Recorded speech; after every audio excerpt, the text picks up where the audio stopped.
Okay, this is a video about the 7mm eyepieces that you can choose and use.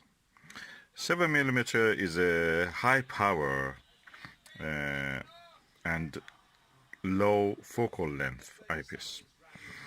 Uh, you cannot use it at all conditions. Atmosphere will really limit what you can see with it. But it's not as bad as some of the 2.3, 3, 4, 5mm eyepieces, or is not as wide angle as 12 or 10mm ones. Something in the between, which you can use on targets like the moon, the planets like Jupiter and Saturn. So it's a good range of eyepiece if you have holes in your eyepieces that you want to cover in the range of the eyepieces that you have in your eyepiece set. So I have here a set of eyepieces like that, and I will go through it with you.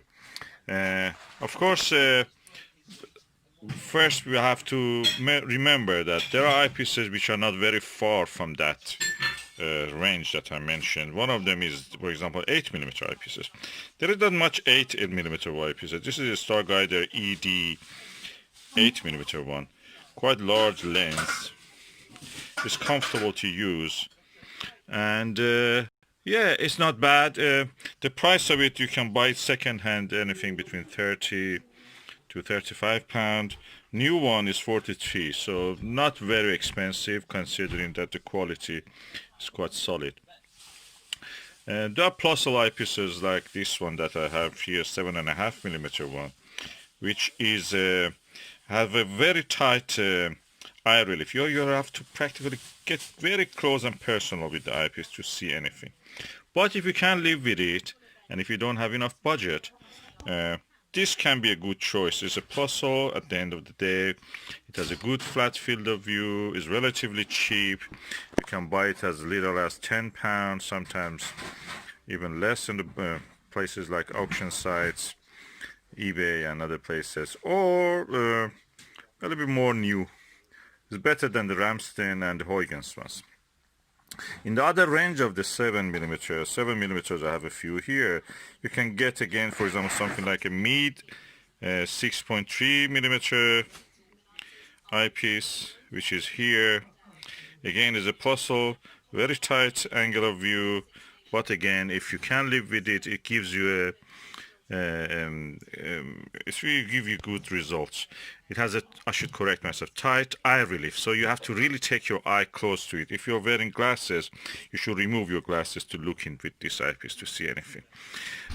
More comfortable one is this 6mm eyepiece, Planetary, TMB Optical Planetary 2 6mm.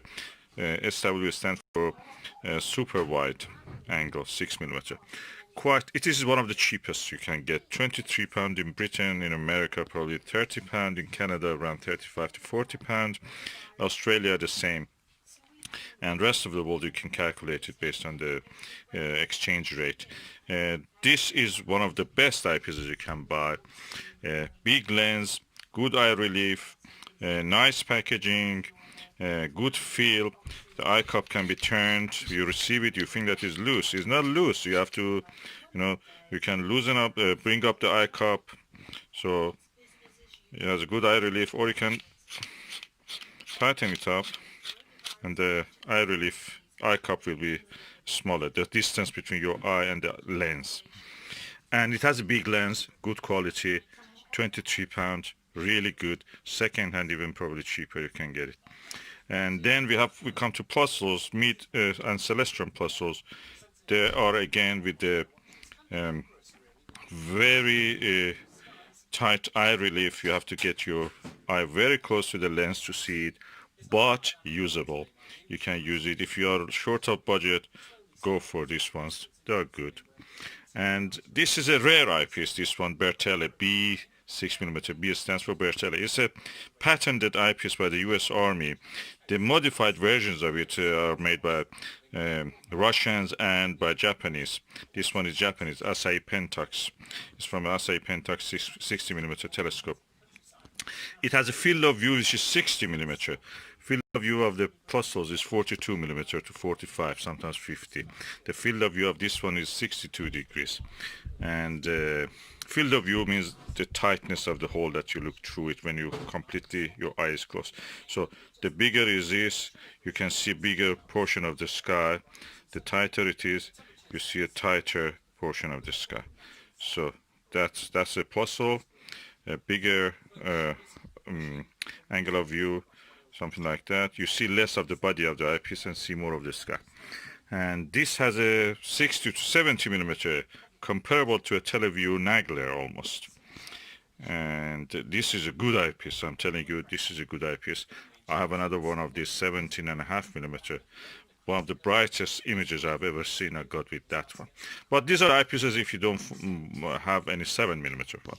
7 millimeter is something in between this range. I can introduce you to something like the 7.2 millimeter Antares Speers-Walker eyepiece, super wide angle series 2.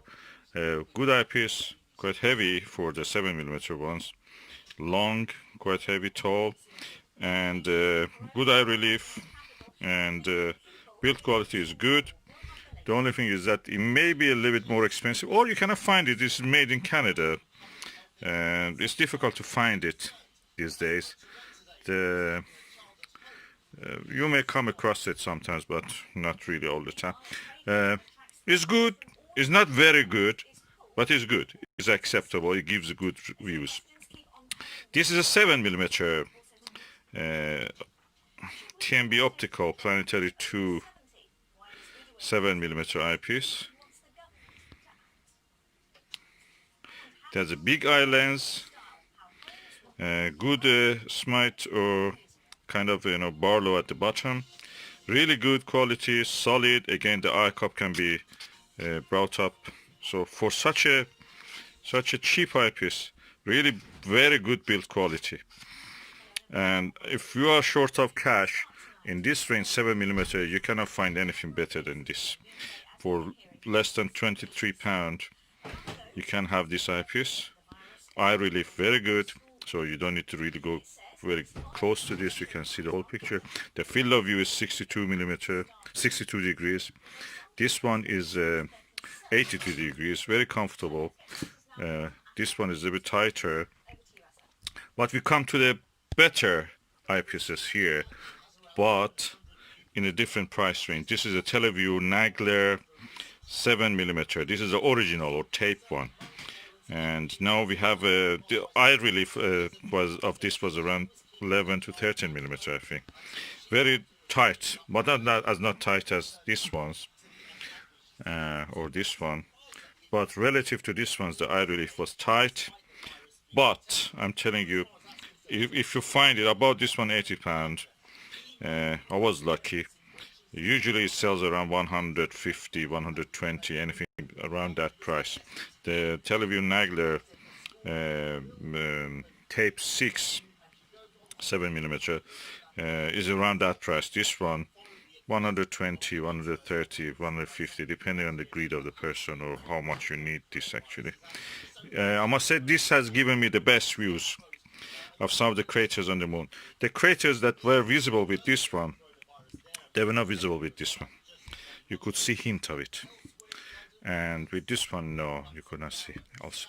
So this is a really good eyepiece in that range.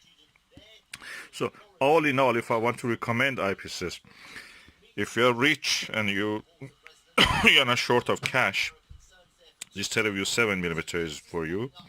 Nagler, anyone is original or later ones. If you're short of cash, this one is good. If you're lucky to find something like this, 82 degrees, that is also 82 degrees, I must say, but very tight eye relief. Or field of view is 82. This is 82. Is rare. You may not find it really, so don't bother to look for it. Probably you need only luck to find one like that. All the time, you remember you can have Plossls if you're short of money. Always remember you can use the TMB planetaries. They're very good. A little bit higher in price is the Starguider ED 8mm.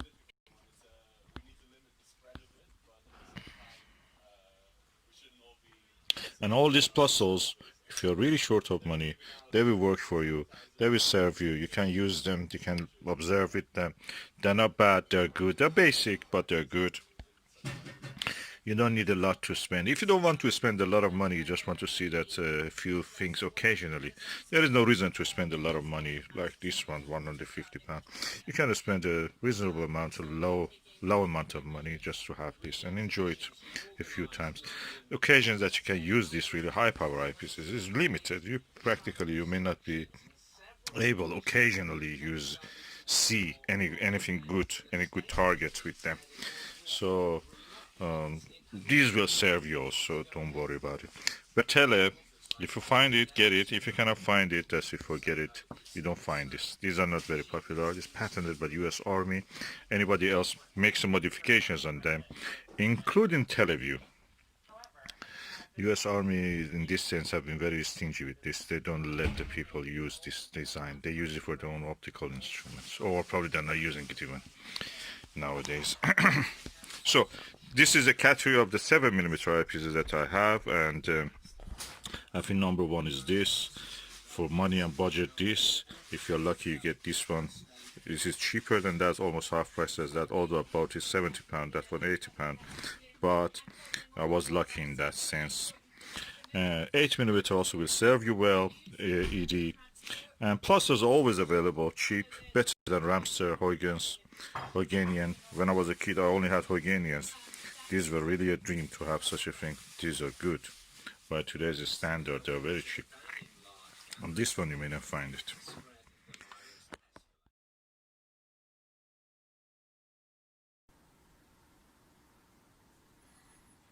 Okay, I changed the resolution to 4K. Hopefully, you will not see much pixelation. You will see anyway, but not as bad as it was.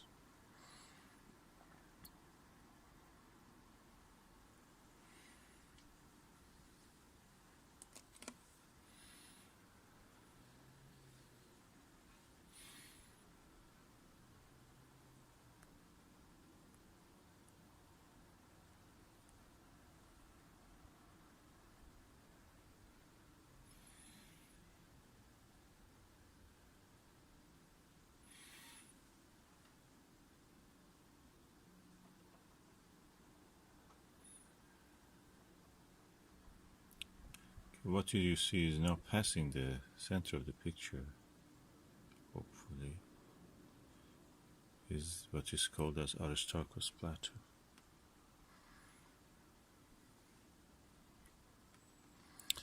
And the light is not very good, and also the clouds are causing a little bit. And you can see the color of it is different.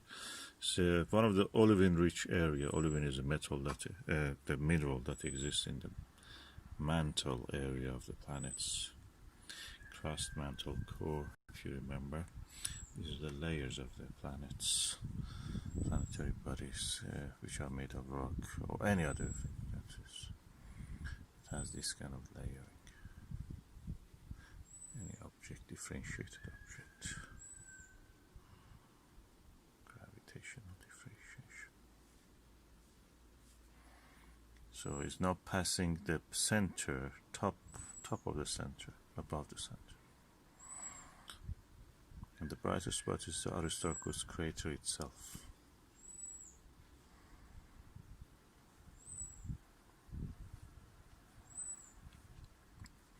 And to the lower part of the image, you can see the Reiner gamma. Oh, suddenly it became so clear. Try to bring it to the center. Yeah, it's now right dead center.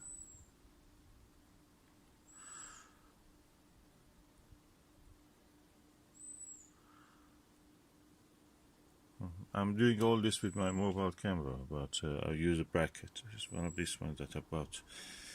Digicam attachment adapter. I bought it from China. Really, I'm happy with the result.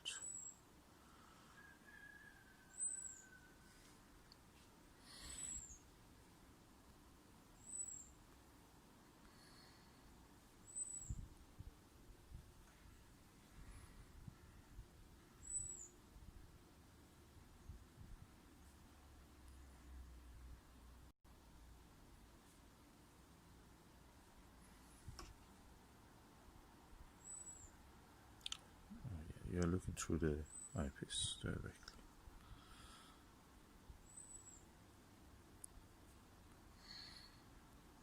Just enjoy the view.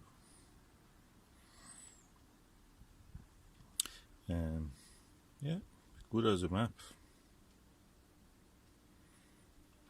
All these lunar features are created by impact.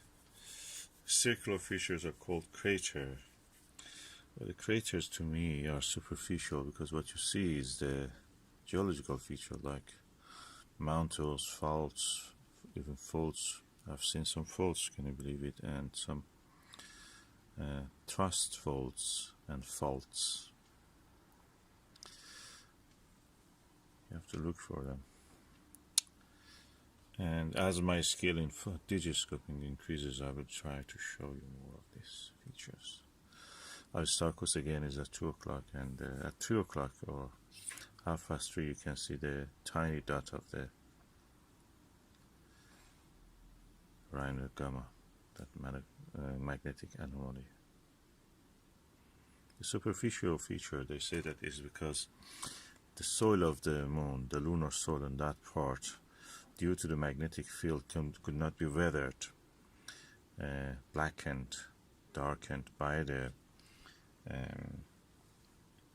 solar wind, and that's the reason they have remained bright. They deflect the charged particles. You know that charged particles deflect in the magnetic field. So if there is a magnetic field there all the week, it is working.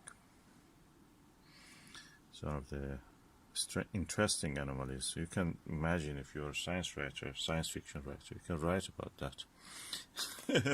Is a city or something trying to protect itself from the damaging and carcinogenous effects of the sun and magnetic storms from the sun. Yeah, that's actually I made a good story, you know. If you're writing, write it. You can write, just give credit to me. Hertfordshire.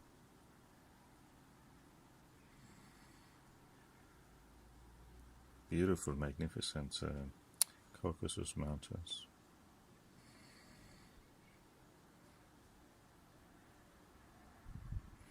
The moon is spherical. Clearly you can see when I focus on the edge of the picture, the side of it is out of